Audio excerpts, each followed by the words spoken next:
Hello everyone, last আমরা প্রোক্রাস্টিনেশনের উপরে যে ভিডিওগুলো করেছি সেগুলোর পরে আমাদের কাছে বেশ কিছু রিকোয়েস্ট এরকম আসছিল যে সব কিছু আমরা যা লাস্ট 3টা এপিসোডে বলেছি সেভাবে করার পরেও প্রোক্রাস্টিনেটেড থেকে যাচ্ছি। তো সেই উদ্দেশ্যে আবার এটা নিয়ে আলোচনা করতে আসা আমাদের কাছে মনে হয়েছে তাহলে আরও কিছু টিপস নিয়ে আমরা কথা বলতে পারি, সেগুলা যদি আপনাদের উপকারে আসে তাহলে হয়তো বা ইমপ্রুভমেন্টটা চোখে পড়বে আপনাদের। তার আগে আমরা একটু লাস্ট এপিসোডের জায়গাটা থেকে ফেরত আসি। লাস্ট এপিসোডে আমরা ABCD মেথড নিয়ে কথা বলেছিলাম, যেটা আপনাকে প্রায়োরিটি সেটিংয়ে হেল্প করতে পারে। এখন মনে রাখবেন এই জায়গায় সবসময় যে কখনোই লো ভ্যালু টাস্কগুলোকে আগে করবেন না। এই কাজটা 5 মিনিট 10 মিনিট লাগবে, 5-10 মিনিটে শেষ করে ফেলবো, এই মেন্টালিটিতে যখন আপনি যাবেন, রিমেম্বার অলওয়েজ এই 5-10 মিনিটের কাজটা কখনোই 5-10 মিনিটে শেষ হয় না। এই 5-10 মিনিটের কাজের ফাঁকে আরও 5-10 মিনিটের অনেকগুলো কাজ চলে আসবে। সো এইগুলা কখনোই আপনি টাইমলি শেষ করতে পারবেন না, প্রোক্রাস্টিনেটেড থেকে যাবেন। রেদার আপনাকে এই অল্প সময়ে শেষ করে ফেলা যায়, এই কাজটা আগে করি, এই যে মাইন্ডসেটটা, এটা থেকে বেরোয় আসতেই হবে, এই তীব্র ইচ্ছাটা থেকে বেরোয় আসতে হবে যদি আপনি প্রোক্রাস্টিনেশন ওভারকাম করতে চান।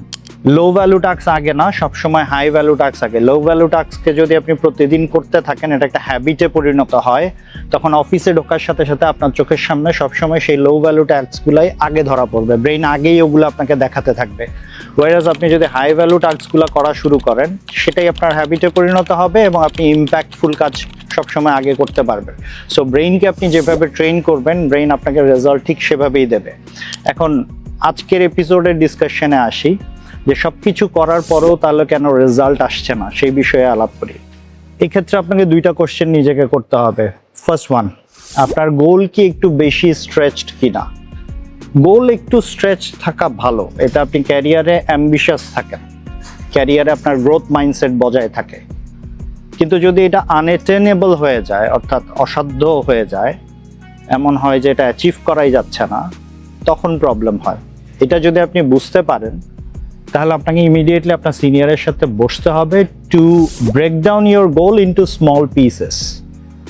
নাও এখানে একটা অন্য সাইডও আছে, সেটা হচ্ছে অনেক সময় গোল আনঅ্যাটেনেবল হয় না, অসাধ্য হয় না, প্রবলেম হয় হচ্ছে workload ব্যালেন্সিংয়ে।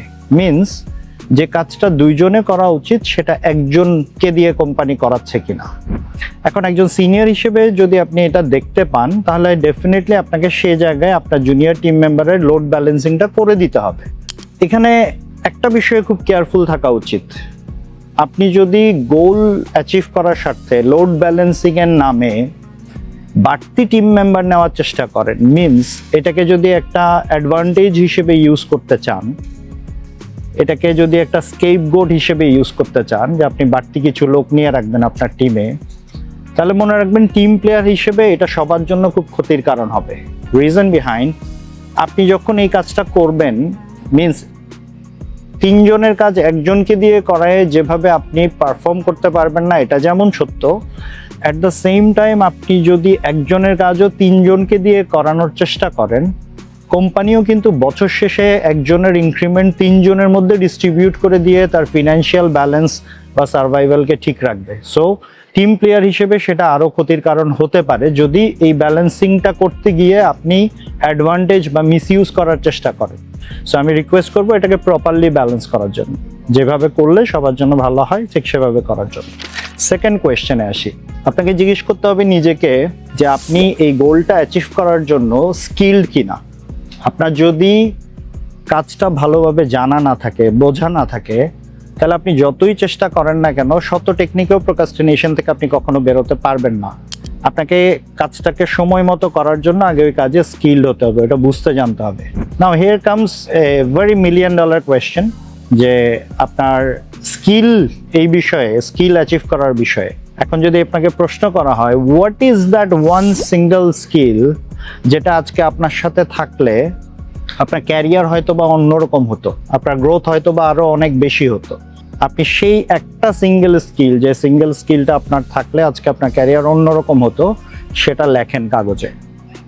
Now related question with that one, এই একটা সিঙ্গেল স্কিলের লেখার পরে প্লিজ রাইট ডাউন যে what will you do next and within what time frame to achieve that single skill।